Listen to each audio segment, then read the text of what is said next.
He was talking to the Galatians and telling them that he said, let them be accursed if anybody's preaching another gospel. And he then goes on and says that he was gone for 3 years. 3 years he went to Damascus, and he was in Arabia for 3 years.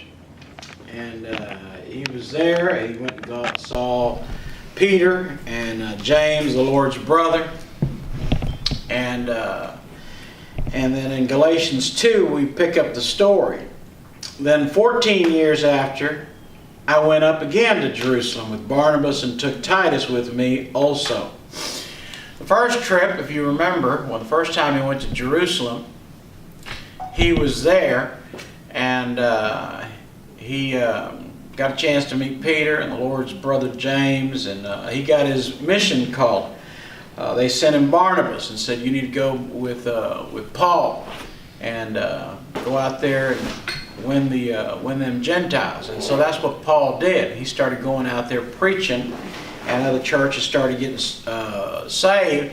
He now goes back home to his back to Jerusalem, and it's been 14 years. That's a long time. And that's people say, well, you can't be friends, you don't talk all the time. Well, that's not true. There's friendships that you'll have that will last lifetimes, and there's some friends that will last forever.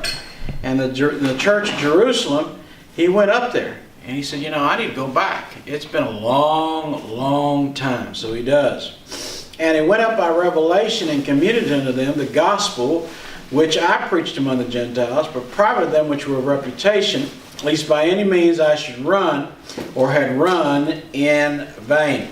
So Paul says, I told the church everything I was doing. He said, but I did it in private.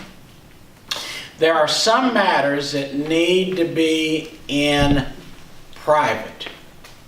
Ain't nobody else needs to know about them. Ain't nobody else needs to, know what's going on. Paul is telling him his ministry. And when a missionary usually comes to town, they'll have, great reports about everything they're doing. They'll say, we did this and so many people got saved and this happened and that happened. We built a church. They don't tell you about all the mistakes, about all the people that tried to hinder the church. They don't tell you about all those things. They only give you the good report. Everything that a preacher wants to know or pastor wants to know so they can support them, continue supporting them if it's from their home church. And that's the way it is.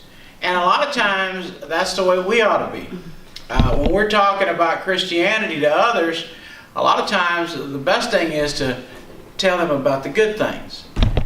You don't want to say, well, the first thing you're going to do after you get saved, you got to pick up your cross and follow after, God. And if you don't pick up your cross, you're going to be a sorry Christian. And it's going to be a lot of suffering, and I don't know if you're going to make it. Now, well, people that are lost do not want to hear about having to suffer.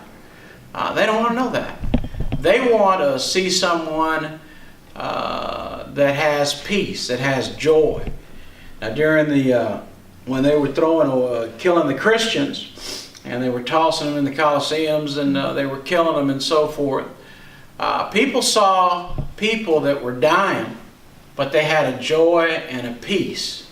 So they can see a man that has suffering and knows Christ, and they'll go, that's what I want. When troubles come, and they all come, whether you're saved or lost, it doesn't matter. Trouble's going to come.